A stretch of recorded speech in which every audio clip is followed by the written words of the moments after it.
Okay guys, this video may not be for everybody, but it's targeting my core audience, the people that I love to do content for, the ones that enjoy learning a lot more about a piece of equipment from behind the chassis, design elements, parts, and some innovative things that are truly high-end, truly doing bespoke stuff that you can have a pride of ownership in understanding and owning. And that's what I want to showcase for you today with a brand that's been in business for a long time, Italian pedigree. From looks to inside, I think you're going to be super impressed, so stay tuned.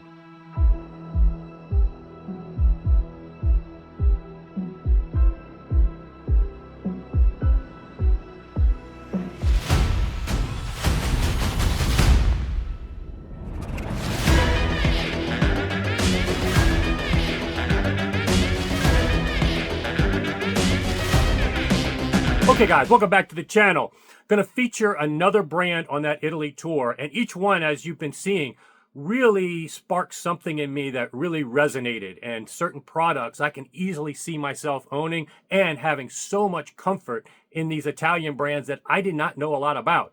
And the fact that they've all been in business for decades shocked me, number one, but it didn't shock me after doing all these tours why they've been in business so long and how innovative they truly are. A lot of people may just think of Italy as known for, Sonus Faber and the aesthetic elements, but these companies are doing some very innovative things. And today's feature is going to be Audiophile.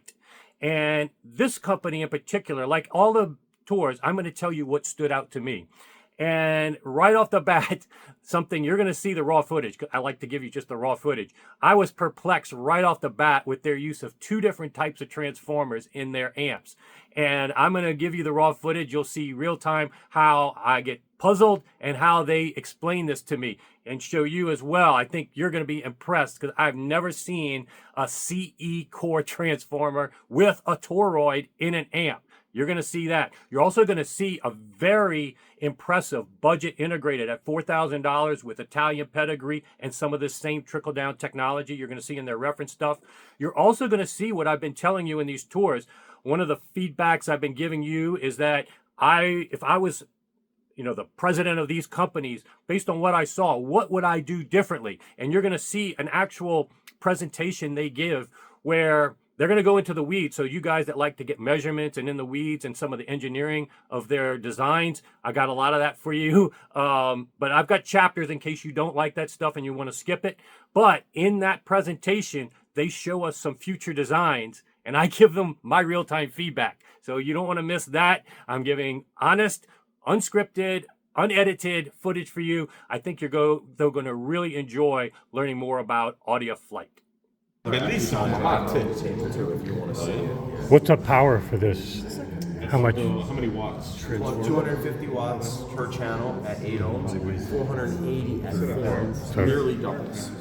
So what's under here? And it's stable in the two, or? Oh yeah. So wait, there's the transformers here. Yeah, this is for the gain stage, Okay.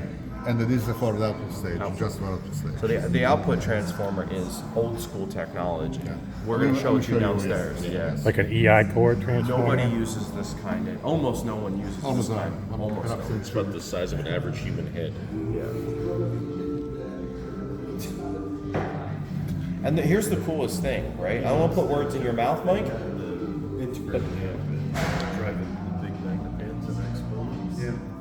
So it's a 20 amp.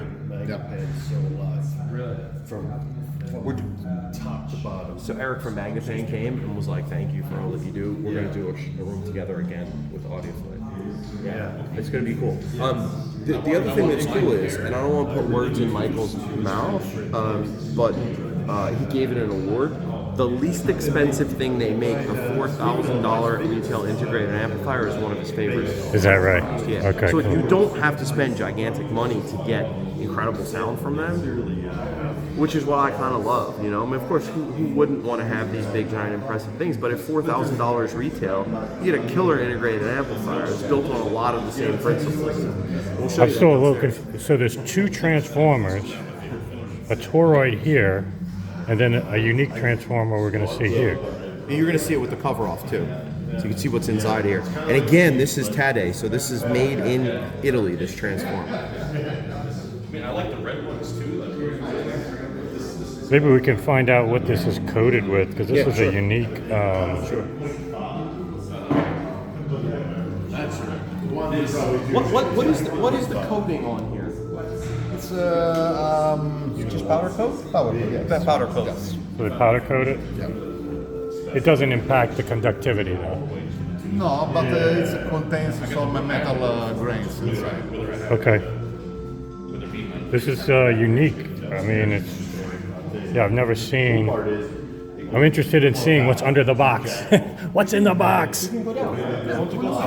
Yes, I want to see what's in the box. For those of you that watched that movie Seven, you'll know. Yeah, that's what I was wanting them to see, the box. What do you think it weighs? This thing's weigh at least like 30 to 40 pounds. It's insane. Yes, this is the. Now you remember the W. The W is heavy, but Yeah. There's the. So that's what we were just showing with the transformer for the gain stage. Once it's been potted, you don't see everything from underneath. This is for the power supply. Yeah, this is the output stage. Okay, so it's the output it's the output transformer. So what happens is you have a transformer like this under here on the cart, which is, as I was telling you, kind of an old school format. Not many people use an output transformer like that. And then it's been potted and put into this box. And then this is the gain stage as well, which has been potted and put into that box, which has got super thick shielding to it. And it's also filled with resin and everything. Hey, they both are. That's why you see here the flying wires, as they call these, all the way down to where the heat shrink is, and pretty much level with the end of the shielding has been potted. And you'll see here that the potting is actually coming out of here. So if you imagine for a second, you have that giant transformer that you see down there. Stick it inside of this box, and then fill it with resin as well. And then there's a great example of how that works. And again, while I cannot apparently pronounce the name of the transformer factory, I'm going to try again. It is a Italian transformer. Today, yes. Today. Like today. I want some Audiophile today. So you can see how much is being sourced from Italy, how much handwork is being done as well. And when you hear an Audiophile product and you think to yourself, why does it sound so good? Why does it sound so much better than most of the things? Why is it so effortless? You can't escape the need for a good transformer. And that has massive cost and obviously massive real estate. So as you can see, this is one amplifier. This is the bottom of the amplifier that's being built up right now. And it's gigantic, right? Is this for the instrumental 4 or the 8? this is in this case 8. This is a monoblock. Monoblock. The monoblock. Yeah. Massimiliano, any idea how much this weighs, like the actual transformer? Quanto pesa? Yes, it's just that this block. It's the weight is 45 kilograms. 45. So we're Yeah, talking almost almost, 100 pounds. almost 100 pounds. Almost Basically. 100 Yeah, pounds. For one For one output transformer, for one channel. Another 5 kilograms for the cylinder. So very heavy. So the gain stage is another 5 kilos. almost then. crazy. Yeah. All right, so we're gonna do this again. Yeah. All right. So how much does the output transformer weigh?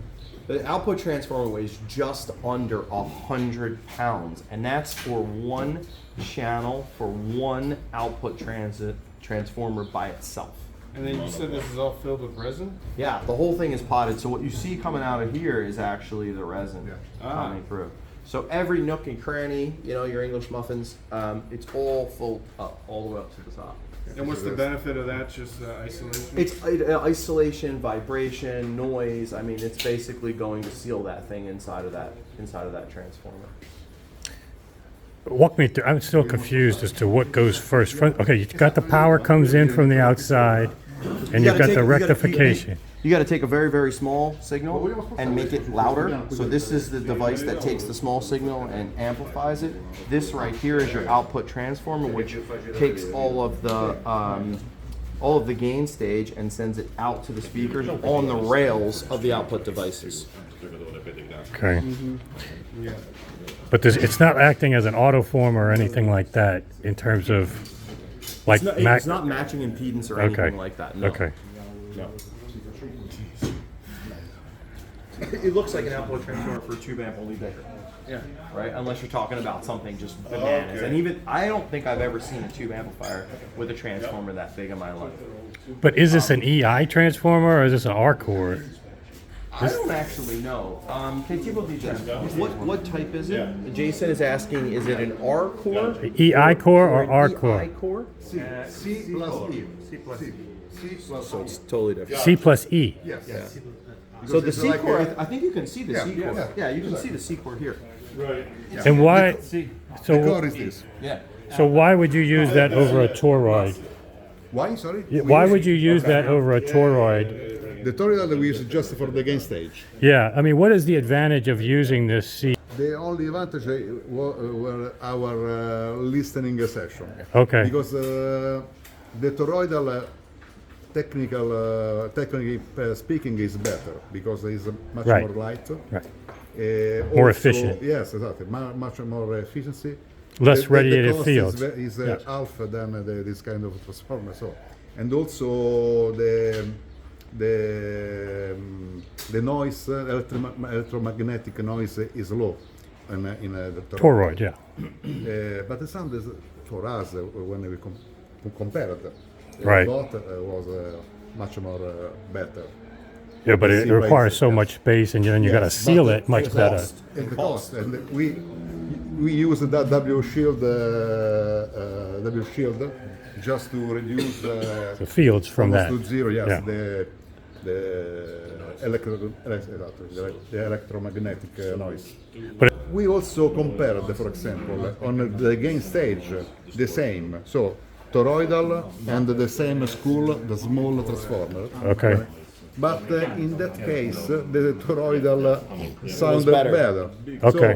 So, This is your secret honestly, sauce you after found. Yes. almost 30 years of experience, nothing is always the same. So when you get one of these amplifiers, when it's completed, what happens is there are two pieces here like fingers, and they are holding this assembly together, right? So let's assume that this is the sub-assembly and this is the main board.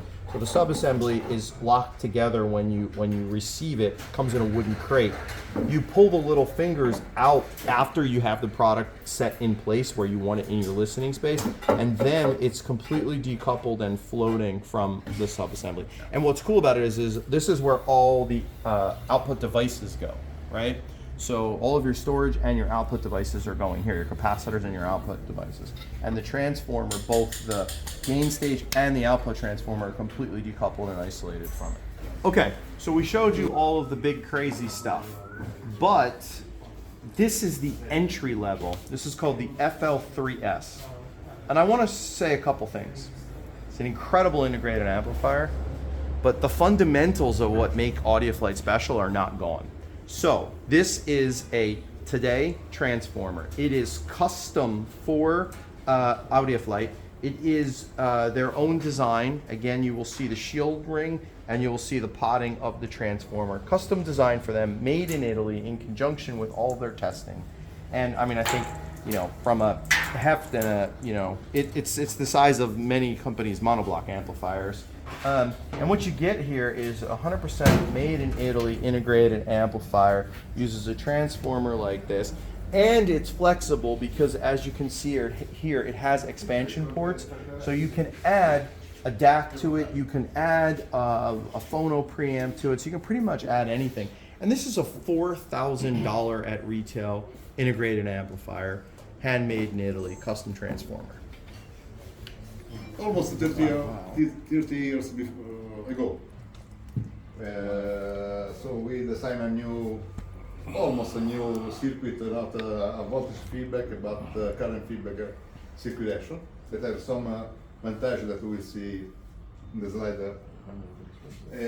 So the first product we introduced was the Flight 100.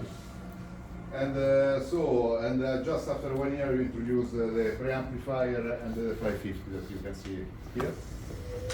And so just a very few years, starting with integrated amps and also a 3-channel amplifier. So it was the very first production.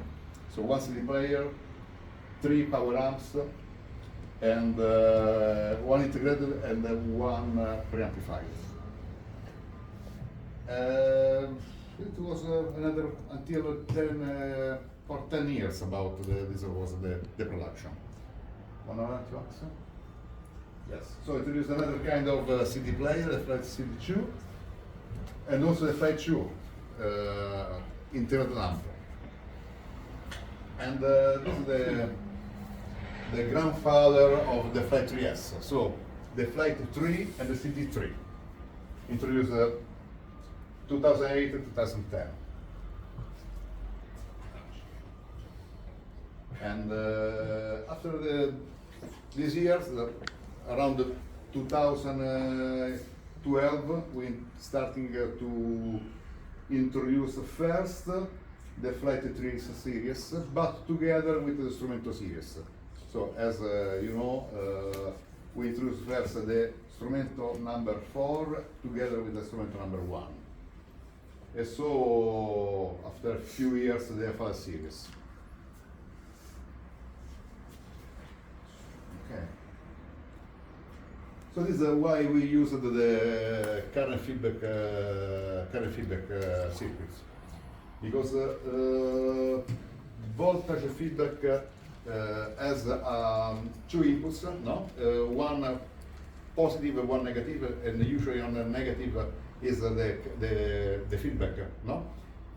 But the capacitors of the inputs are relatively high, and so this usually reduce the bandwidth of the amplifiers. In the current feedback, the negative input, the impedance is very low. So also the capacitor of the input is very low. This is why the bandwidth is very large, and also the speed is very high. Also, we have very few components, less than the traditional voltage feedback, but is very sensitive with the temperature. We must be very accurate selection of the components, so it's not easy to manage. So this is why we close it inside with the resin, because all components must be at the same temperature, and also the components must be selected. This is very important. Yeah. Yes, this is usually the bandwidth, the used gain, no, at the frequency. No, this is the voltage feedback. This is the current feedback. So it's a linear, very linear until megahertz. In fact, our bandwidth usually is more than 700 of kilohertz until 1 megahertz stable. Of course, as this is just a basic diagram in which way is made. So there is not a true differential input like a voltage feedback. But this is a buffer, no? Where this is the input, and then the feedback is just on the output of the buffer.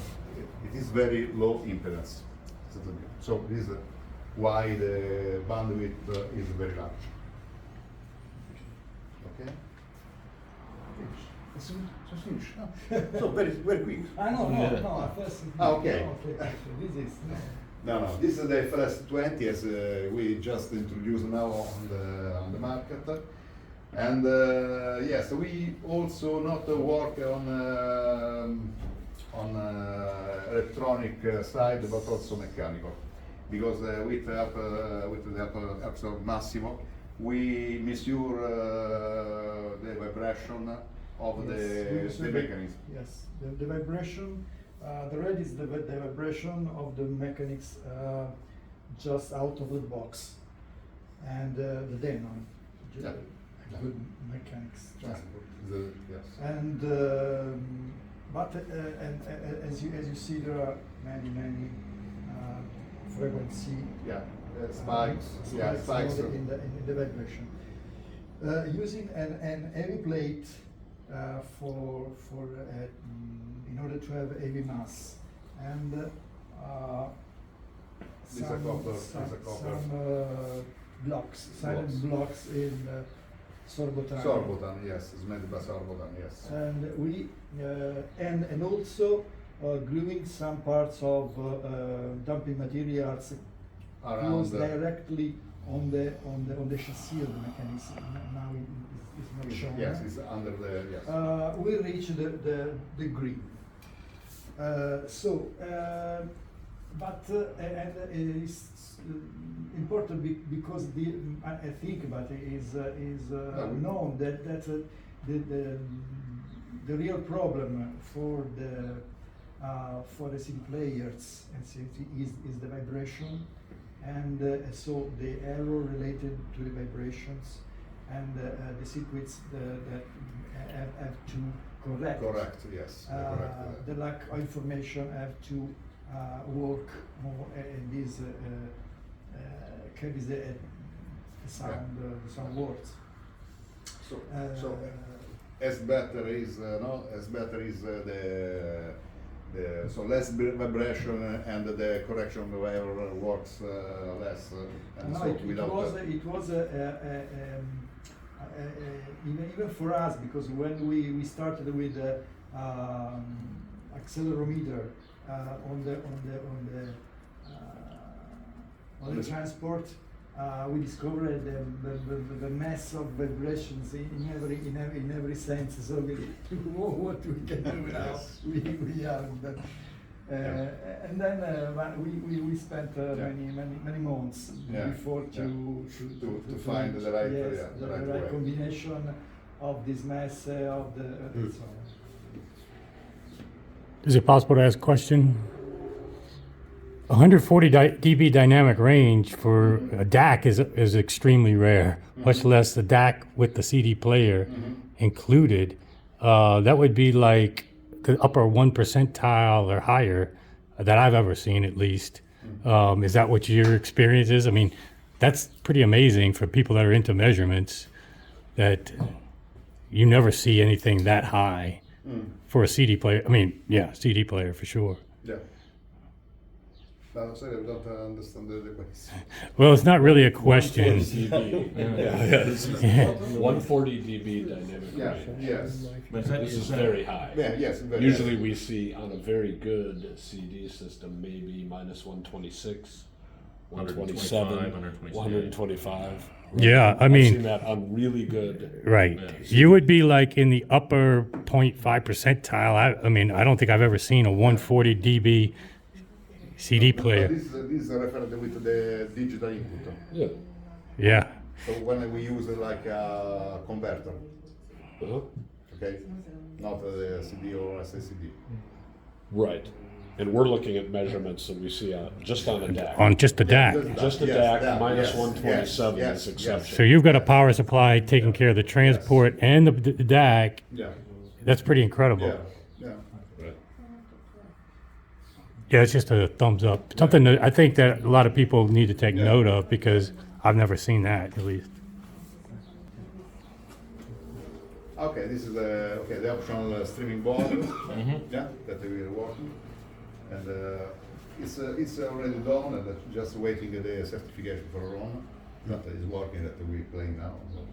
So I hope that So we heard this, right? Yes. Yeah. Yes. Yes. Right. Right. Yeah, we use Mconnect platform that works well, I think. So yeah, very easy to use. And this is just some drawing that are starting to do for the next generation of Audia stuff. It's just an idea. I like the way the power amp looks. It's really cool. Yes, this is So very, very big. there's a few amp, things it's I want very- to show you there Yeah. too.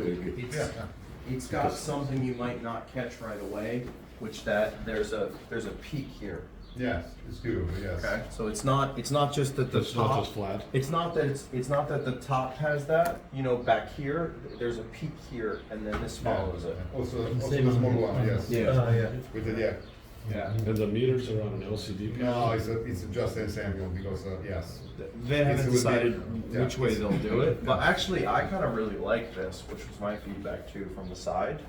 I'm As not an sure idea. about the V meter on Yeah. the street. I think the Because view. the- I think it's cool, man. Yeah. Because you know, as long as you make it so that it's changeable, I think it would be fine. Yeah. Some people don't want it, but if Yeah. you give Yeah. the option to put Yeah. on or take it It's away, one gadget more, yes. yes. Yeah. I'll be a little bit contrarian though. We don't say gadget. No gadget. It's No gadget. Yeah, no I gadget. will speak up because Feature. Something feature. Yes, if you want, you have. But Go yeah. Gadget skates. You know Inspector Gadget? Yeah, sorry. Yeah, so there's a couple choices there in terms of how the top is, like on the smaller one or the other one. But I do like the peak that they've put onto the top of it. I think it's kind of cool. But just to throw in my 2 cents though. yeah, I've said this in my videos. One of the coolest things about your chassis is that wing look. and you that's a bird in flight. Yeah, bird, and you also carry it through uniquely with the actual LED not being a stereotypical square or rectangle like everybody else. And so if you were to go back to square and rectangle LEDs, not my favorite. I like You the fact consistency of I like the consistency of your LEDs having that unique non-conform rectangle, or I think that's very What if it was distinctive. larger? Yeah, if it was larger, if you could carry that through So on here. just maybe you make the same thing but larger.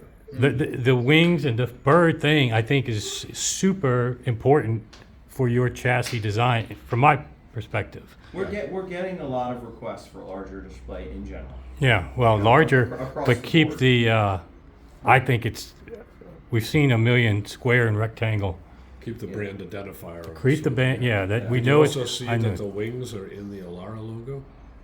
Oh, the Alara? Oh, Yeah. really? Oh, I gotta see that, Underneath okay. is, Oh, yeah, yes, See? yes. See? I think it's important for you to keep that, my 2 cents, for what it's worth.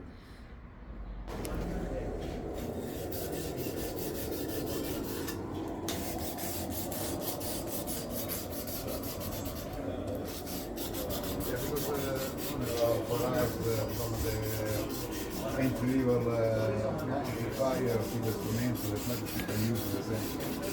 So, in this case, preparing it just to make sure that everything is perfect before the Fire, and after 30 years it came in for service. After 30 years. yeah. So there's a 30-year-old amp still. Mm-hmm. Jiminy Christmas. Yeah, with the main power supply, yeah. Yeah.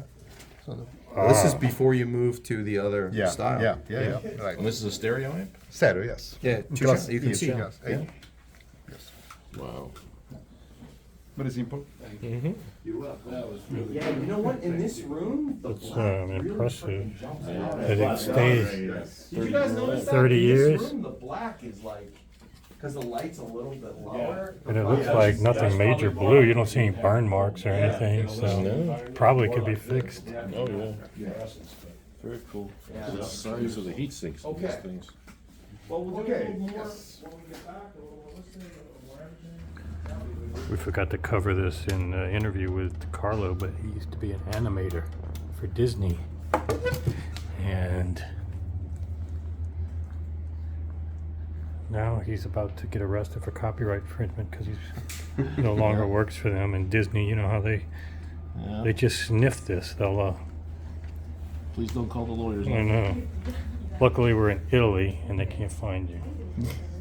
That's impressive.